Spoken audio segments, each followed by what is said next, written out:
Hi, and welcome. You're listening to the X22 Report. My name is Dave, and this is episode 653. And today's date is April 28th, 2015. And the title of this episode is The Economy is Collapsing, Martial Law, War are on the Horizon.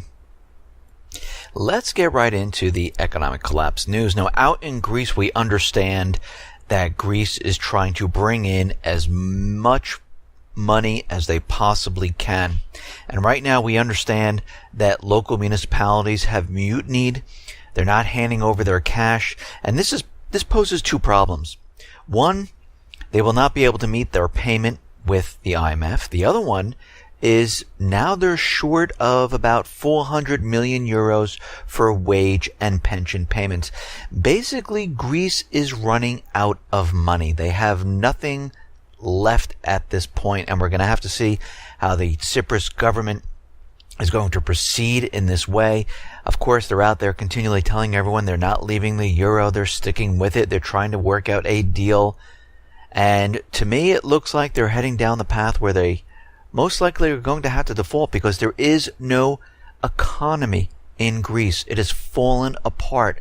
We've seen it going back to 2008, while when the EU, the IMF, the central banking system stepped in and continually gave them more and more debt, had the country impose austerity. The situation just got worse. It did not get better. And here we are today. Of course, the central bankers have been telling us that they're improving, the economy is bouncing back, everything is fine, and we see it is not. And right now, they will not have the funds to pay their own people. And of course, while this is all going on, they have the drachma design ready to go. They've been making deals with Russia, with the new pipeline. They've signed agreements. And we're going to have to continually watch the situation and the indicators to see in which direction this heads. Now, we see throughout Europe, the economies of every single one of these countries is really bad, in a collapse situation, in a situation where they're in a deep recession or headed into a recession. And we're seeing Germany and the UK, they are also being dragged down. And of course, the central bankers are out there continually trying to convince us that we are in a recovery. Everything is fine. This is just a blip. Well, they said that back in 2008, 2010, 2012 with Greece, and look where we are. They are completely wrong. It's always the opposite of what they say. And we see the UK economy is growing at the slowest pace since 2012. According to the ONS, activity, business services, and finance slackened after climbing up to a 3-year high last quarter. And we're starting to see a lot of these private Western central bank countries completely fall apart. I mean, Japan, their economy is turning back to recession. And we can see by them pushing a sales tax, Japan's retail sales crashed by 9.7% year to year. This is the biggest annual drop in history. To be sure, the biggest reason for the annual drop was the base effect with the surge in demand last March ahead of the April 2014 consumption tax hike. Now, if the consumption tax hurt the economy this much, they were in bad shape from the beginning, because the people basically do not have the funds, the ability to continually pay when you add more taxes onto the purchases. And when they do this, the economy suffers. So the economy was never healthy. It was a complete illusion. Now, this drop was bigger than what the consensus had expected, as expectations were for a negative 7.3% drop. And we can see it dropped by 9.7%. Auto sales decreased by 6%. We can see retail sales overall dropped by 0.8%. Sales in food beverages basically came down by 0.5%. And we can see that people, no matter where they are, when you implement and push additional taxes on the people, on an economy that is teetering on a recession, depression, the economy just falls apart. And we're going to see this here in the United States. We're going to see it in Canada. We're going to see it in Australia. We're going to see it throughout Europe because it is going to spread. I mean, here in the United States, what are we seeing? Consumer confidence has tumbled once again.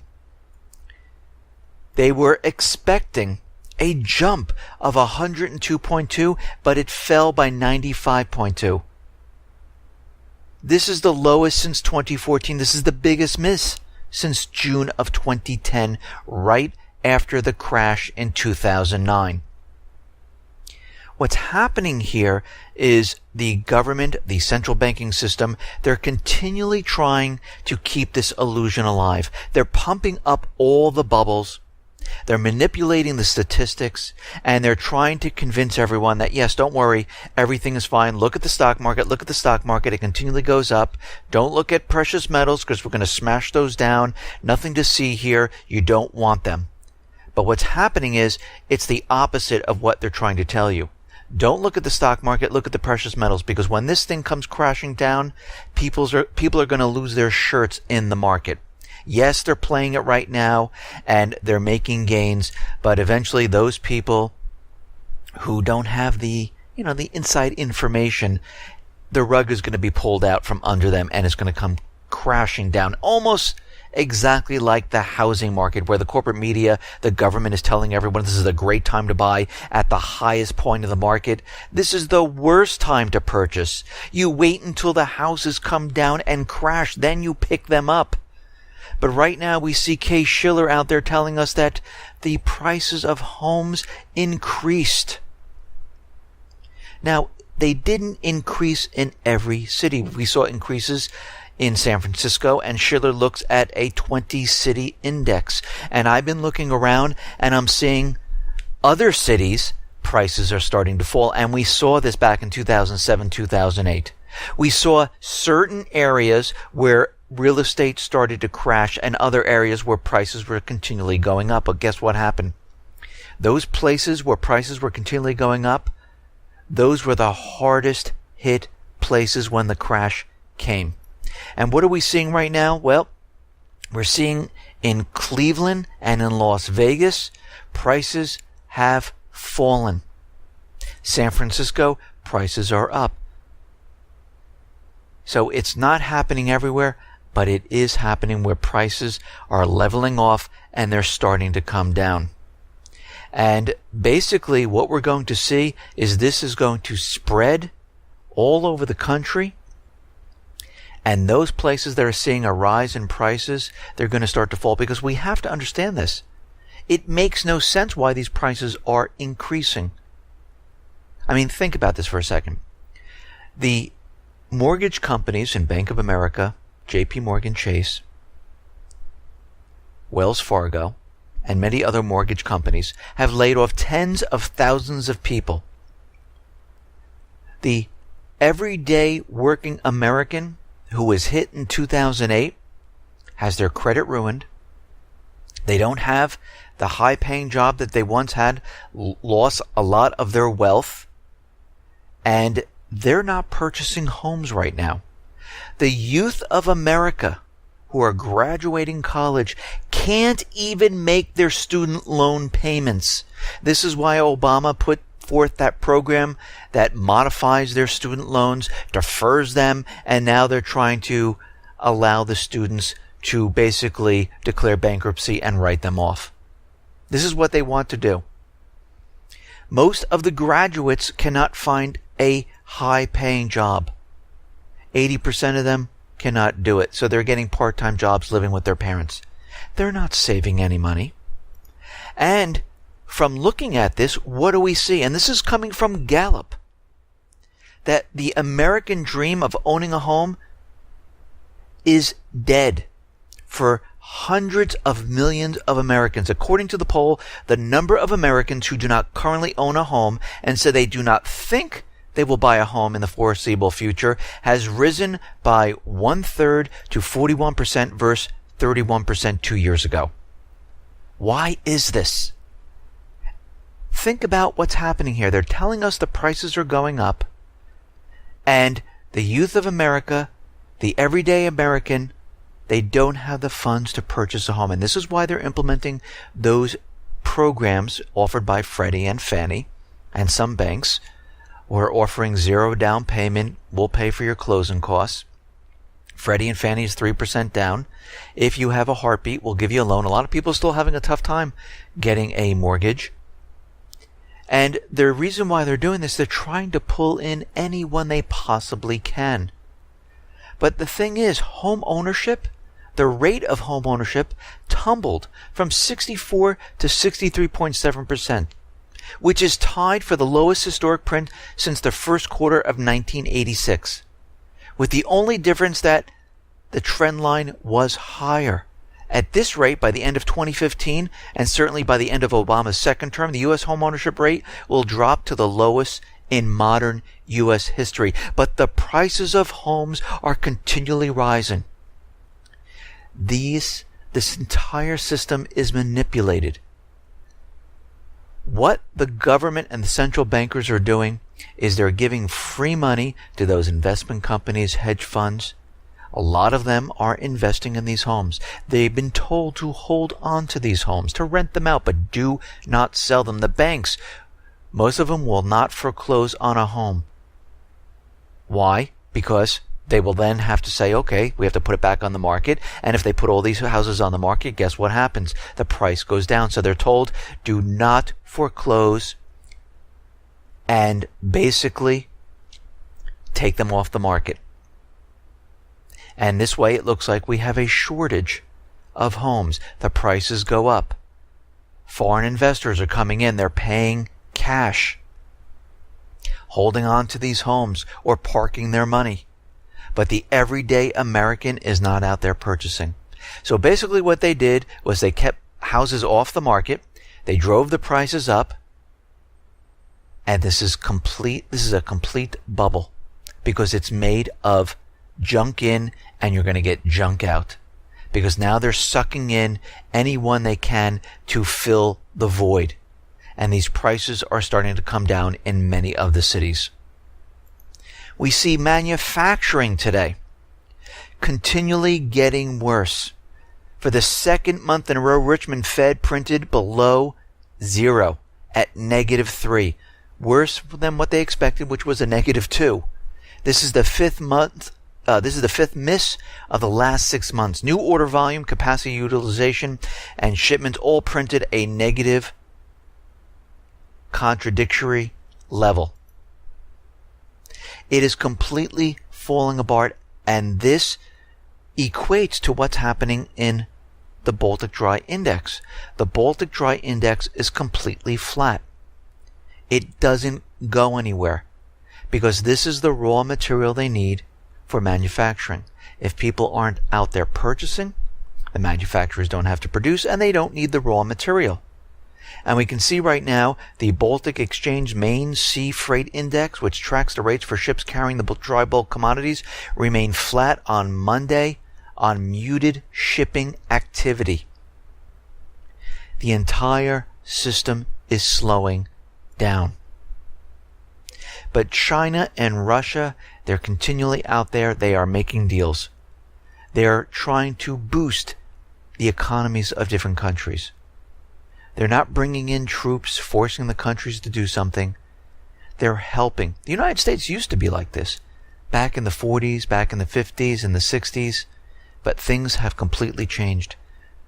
The United States government, central bankers, it's the end game. The system cannot be sustained. There is just too much debt. We see 2 big construction orders in Africa totaling nearly $5.5 billion have been signed by China's largest railway constructor. And where are they building this railway? Nigeria. Isn't this where the United States needs to get into? Because China is there. They have a very close relationship. And the Nigerian government said, no. We do not want U.S. troops in here. We will take care of Boko Haram. We know that Boko Haram is a CIA terrorist group to make us feel like, we're under threat and you need to come in here and help us. And we can see right now that China is maneuvering all throughout Africa and making deals. So is Russia. And we understand that the United States is threatened by the BRICS system, by AIIB, and they are worried about what is going to occur coming down the line. We have to remember the yuan and renminbi, they're slated to be looked at by the IMF to be added to the basket of currencies to be a reserve currency. And the United States government central bankers are very worried about this. And this is why we see them pushing riots in America, pushing war across the world. It's to distract what is about to happen. And we understand that what's about to happen is a collapse of the system. This is why we see all of this occurring at this time. I mean, in Baltimore, we are seeing riots in the streets. We're seeing people, and a lot of this is being ginned up by agent provocateurs. Now, you have to remember, the government, their goal is to have this spread across the country. Their goal is to declare martial law and suspend the Constitution. Now, again, these are plans they have. Does it mean it's going to work? No, because they're not gods. They're everyday people, and a lot of things they try to do, they mess up on. So when I say, yes, this is what they're trying to do, martial law, or they're trying to push war, these are things they're trying to do. Then we look at the indicators to see how they are doing this, how they're doing it, and how they're pushing it. And will they succeed? What are the signs to look for when we look out into the country, into the world? It's not a prediction. It's warning people that this could happen, and these are the things we need to look at. We can see the mayor in Baltimore is now backpedaling on her words, how she said she wanted to, allow the people to throw things, become violent, destroy things. And now she's saying that the corporate media, the government, basically mischaracterized what she said. And we have to understand, the Baltimore protest started out peacefully, just like in Ferguson. And then all of a sudden, in small little areas, we saw things get out of hand. We saw agent provocateurs pushing their agenda. And we can see that, of course, Obama, the U.S. government, they sit back. Of course, they say their words, we need to have control. We need to join hands.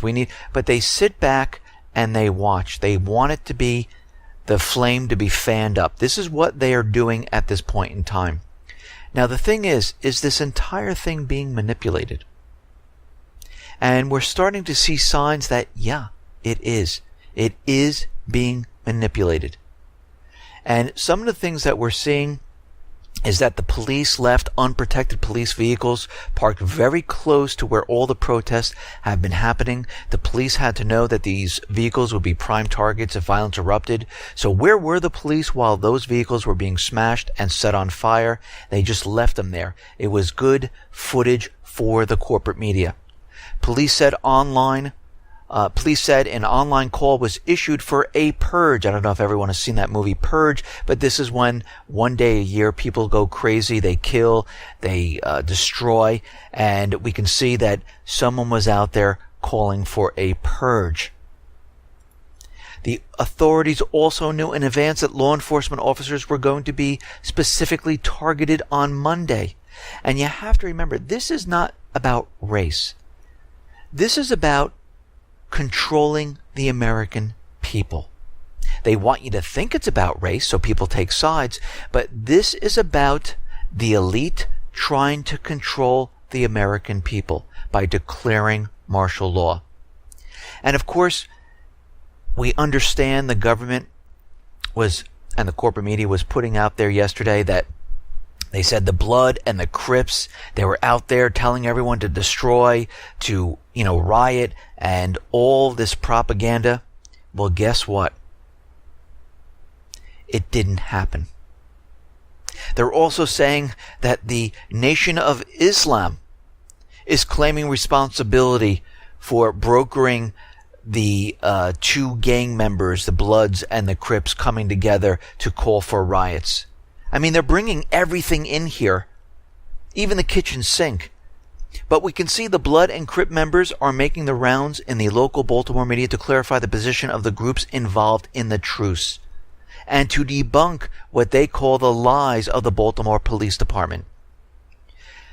A man named Charles Shelley, who described himself as a member of the Crips, wrapped his arm around a self-described Bloods member named Jamal, calling for unity and peace and coming together and having a peaceful protest for the death of Freddie Gray.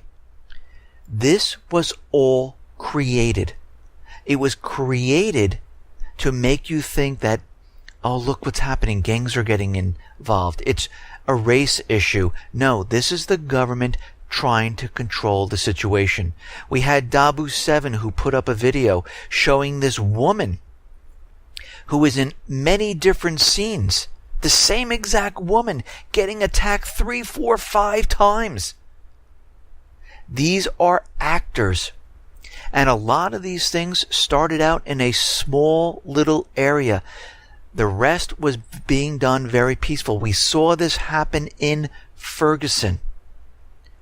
There are many people in Baltimore during the peaceful protest said, all of a sudden, these small groups of unknown people once again appeared out of nowhere, and all of a sudden they tried to rile everyone up and people started to join them. We saw the same thing happen in Ferguson. And right now we can see the National Guard has been pushed into this area. The governor came out saying this is the entire area is in a state of emergency. There is a citywide curfew going into effect across Baltimore right now, and we can see this is all being ginned up. Now here are a couple things that we need to look out for, and this will give us some good indicators of what is going on with these riots and what the government is trying to do.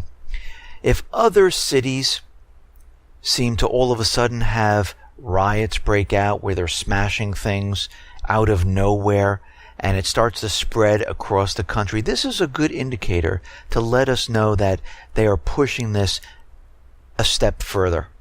We also have to understand that the government is going to sit back until the very last minute. So we should see nothing from the government except lip service.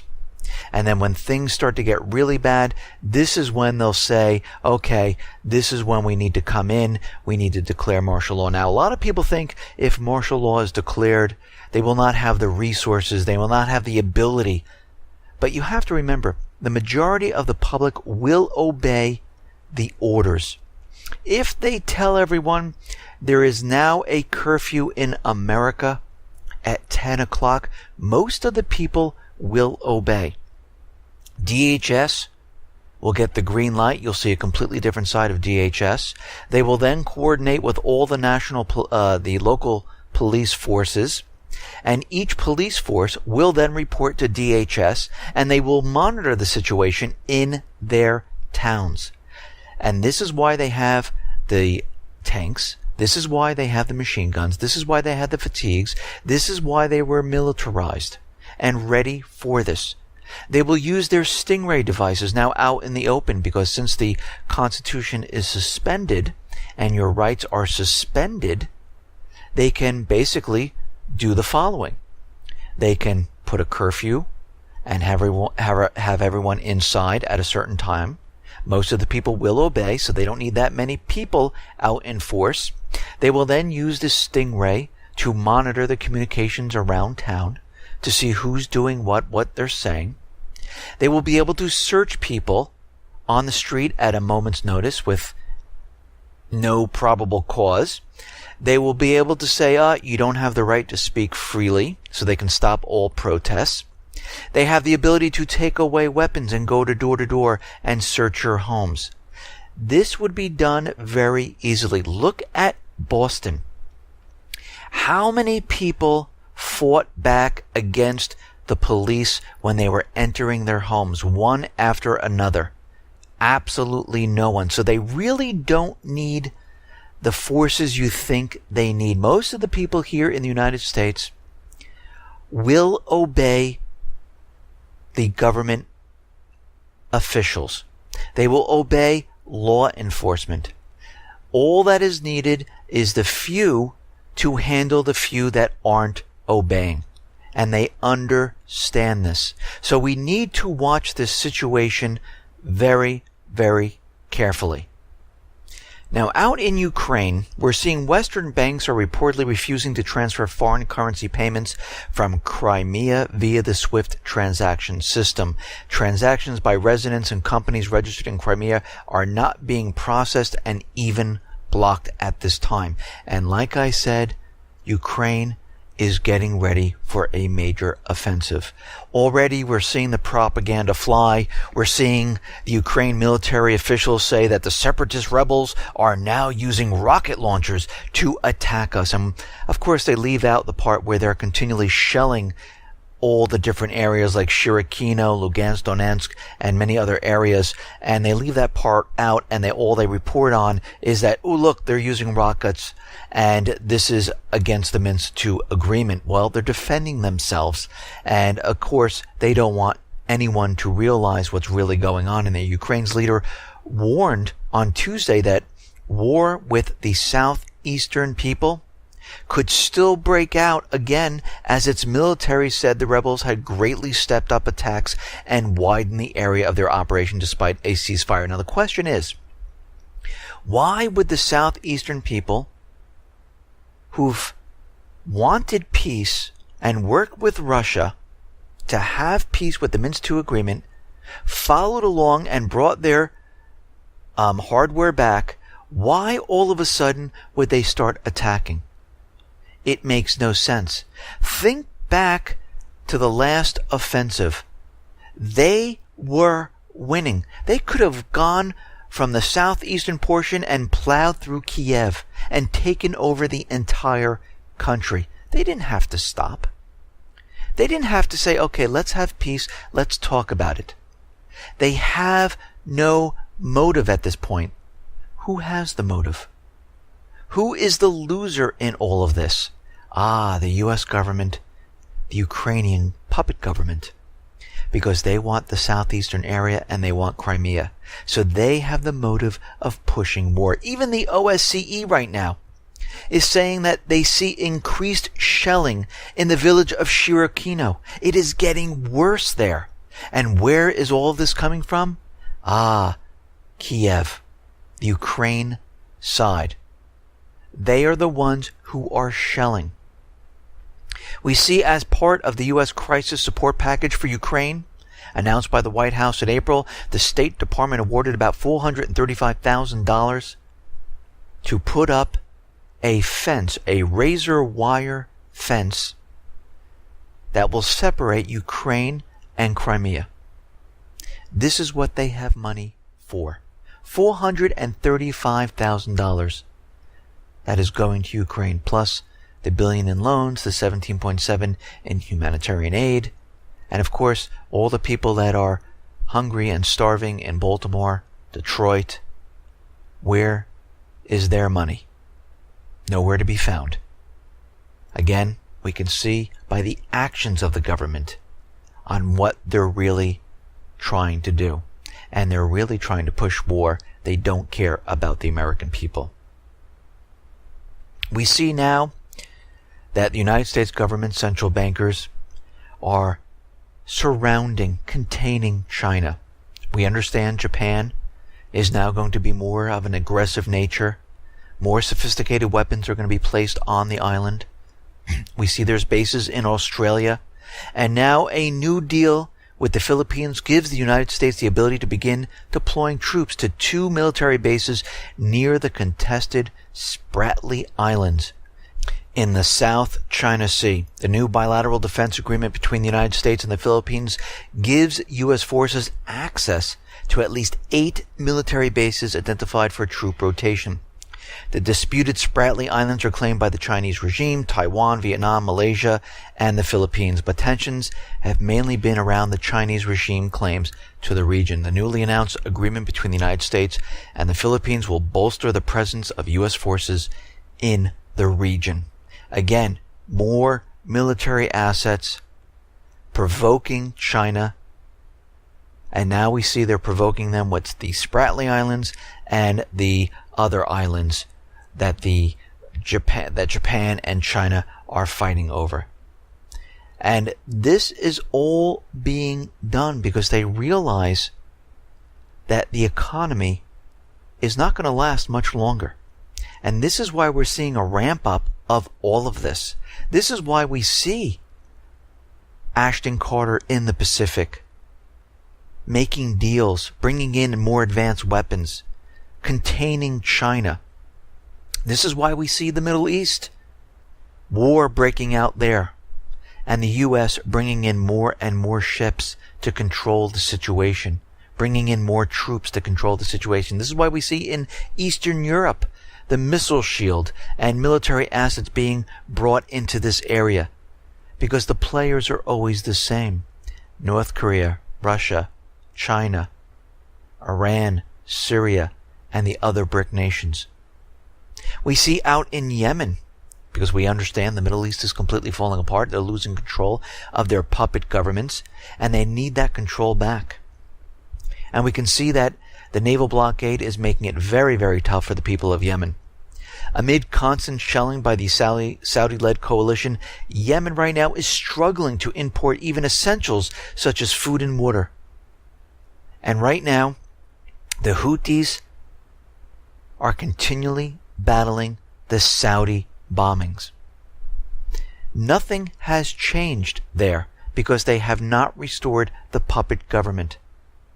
We see now, speaking at the UN Security Council closed-door consultations on the crisis in Yemen, the United Nations envoy to Yemen warned that UN arms embargo targeting the Houthis is having a collateral impact on aid deliveries. Around 10 vessels containing food supplies for Yemen are still waiting to enter the country's ports. According to the UN, the number includes 3 ships awaiting clearance at one of the ports, with one carrying about 13,500 tons of rice. Another 6 ships carrying fuel, corn, construction products are awaiting clearance from the coalition to dock at the nearby Salifa port. Yemen, which imports about 90% of its food, mainly by sea, has been struggling to feed the population for weeks now. And we can see what they're doing. They are starving the entire population. They're teaching them a lesson. Do not kick out our puppet government. Now, John Kerry is out there, and he said something very interesting. He said that he would urge his Iranian counterpart to help ease the violence in Yemen, warning the country's future should not be decided by external parties. Wait, what? John Kerry just lied once again. Remember what happened in Yemen. The United States government central bankers went into Yemen, threw out the elected government, and installed a puppet government. The people rose up, threw out the puppet government, and wanted their country back. And now the United States is getting involved once again by bombing the people of Yemen. So when he talks about external parties, he's really talking about himself and the U.S. government and the central bankers. And he's deflecting it onto Iran, trying to blame Iran for everything that's been happening. No, what's happening is the same thing that's happening in Libya, Lebanon, Iraq. You are losing control of the puppet governments. The people are sick and tired of living under a dictatorship. The same thing that's happening in Ukraine. It's obvious. He went on to say, I think it's important for all parties to adhere to international law. Well, we know the U.S. government central bankers are not going to do that. And he's calling on the United Nations resolution to get everyone to the negotiating table as fast as possible so we can restore our puppet government and everything will just be fine. Well, I don't think it's going to work out that way. I think the people are going to continually fight. And as more and more people are being bombed by Saudi Arabia and the U.S., the more they're going to stick together and fight even harder.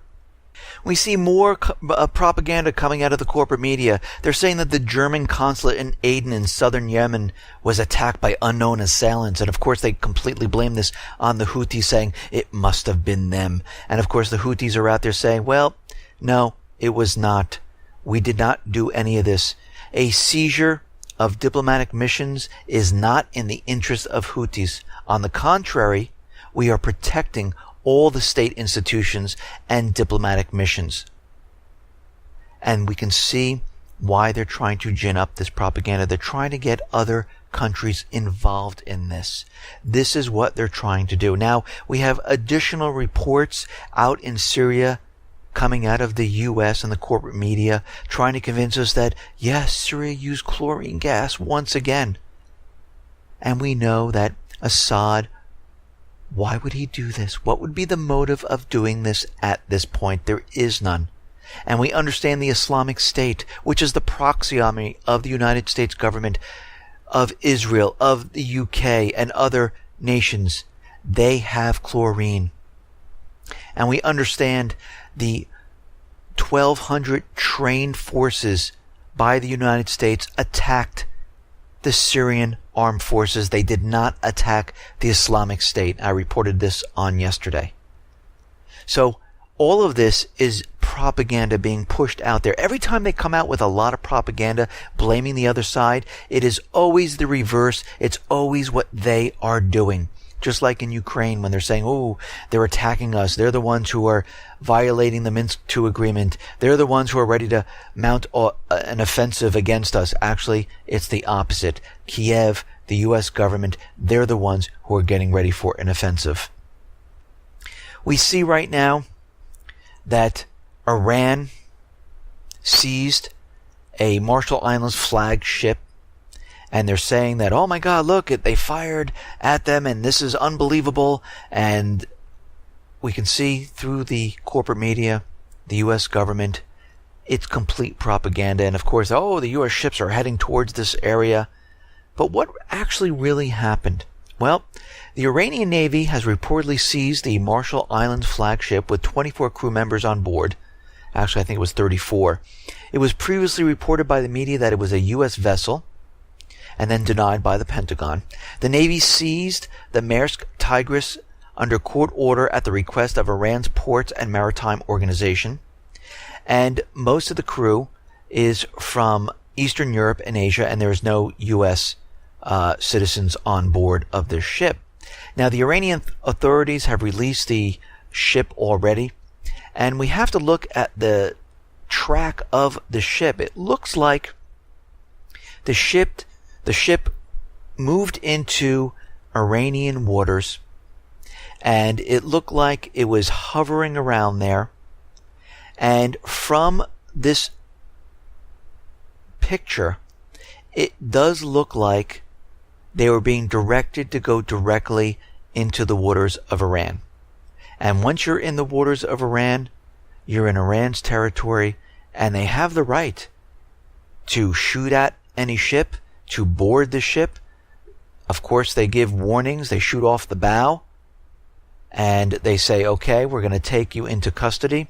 The same thing would occur if it happened here in the United States. If there was an Iranian ship that was close and inside U.S. territory, guess what would happen? And when you look at this, you can see it's a very strange course they took. They knew where the shipping lanes were, and it is on the picture on the X22Report.com. And we can see from this that they did indeed alter course, and they decided to go into Iranian waters. Now, the question is, was this a false flag event? Did they want something to happen, and the whole entire thing just got messed up? Because it seems very, very suspicious. We see the Islamic State pushing more and more propaganda out there. Now, this is coming out of Site Intelligence. This is run by Rita Katz. This is a Mossad propaganda unit. And we're seeing the supporters of the so-called Islamic State have been posting photographs allegedly taken in Italian cities, including the capital of Rome. Remember what happened in France. Remember what happened in Australia, Canada. When they need a false flag, they get ready by posting pictures and using propaganda to convince you that the Islamic State is already here. Now, this is probably about maybe 6-7 people that are in Italy. They put on the garb, they take the photo, they take the video, and they leave. And we have to remember that Italy is going to have a referendum to maybe vote and leave the EU. And it seems like they use this to bring the countries back into alignment. And we're going to have to watch this situation very, very carefully because it looks like they're building up to do something.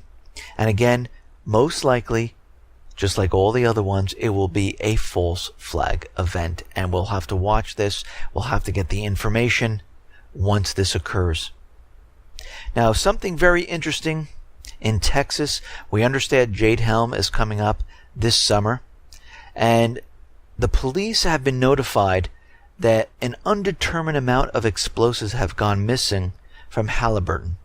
Officials say at this time it is unknown whether the explosives were stolen or just misplaced.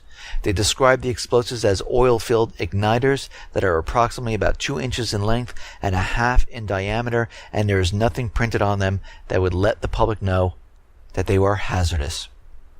And this is something we need to look at. This is something we need to understand and keep in mind as we get closer to that June, July date going to September, because there is some type of explosion or something does happen. We have to understand, this was the explosives that were stolen.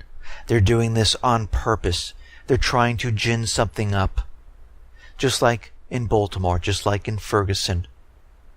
Just like they're trying to provoke war around the world. Listen, everyone, thanks a lot for listening. Be well, be safe, and especially be prepared. Thanks a lot.